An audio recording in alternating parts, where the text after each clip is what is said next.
21 रुपए का पुरस्कार चाहिए शिवराम का हमारे चाहने वाले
प्रोग्राम पर यह का पुरस्कार है।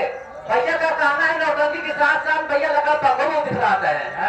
घरे को व्यवस्था देखा जाया आगे आगे हमारे साथ नानी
रखा गया है उनकी तरफ से 21 रुपए का पुरस्कार है।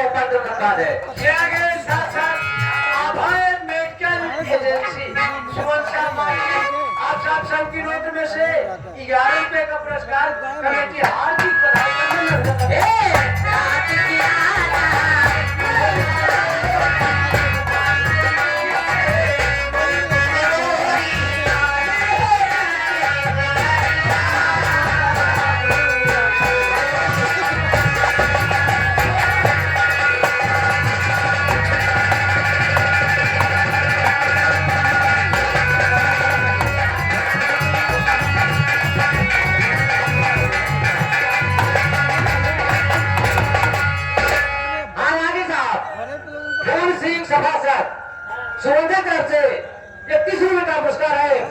बंधन है।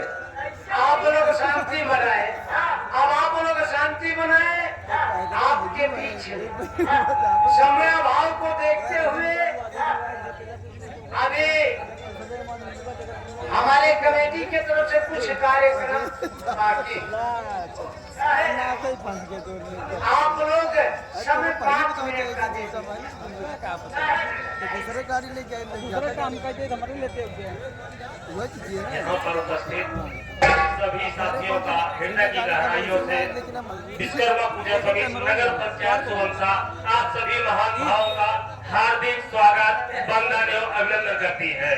यहाँ इस कार्यक्रम के मुख्य अतिथि के रूप में हमारे नगर पंचायत के चेयरमैन भाई वेद प्रकाश बिंद जी, जो कि इस कार्यक्रम के मुख्य अतिथि हैं, वो किसी कारणवश नहीं आ पाए हैं। उनके प्रतिनिधि के रूप में भाई ओम प्रकाश बिंद जी, भाई दिलीप बिंद जी आप आए हुए हैं। आप मंच पर आवे और मंच की शोभा बढ़ावे। भाई ओम प्रकाश बिंद जी और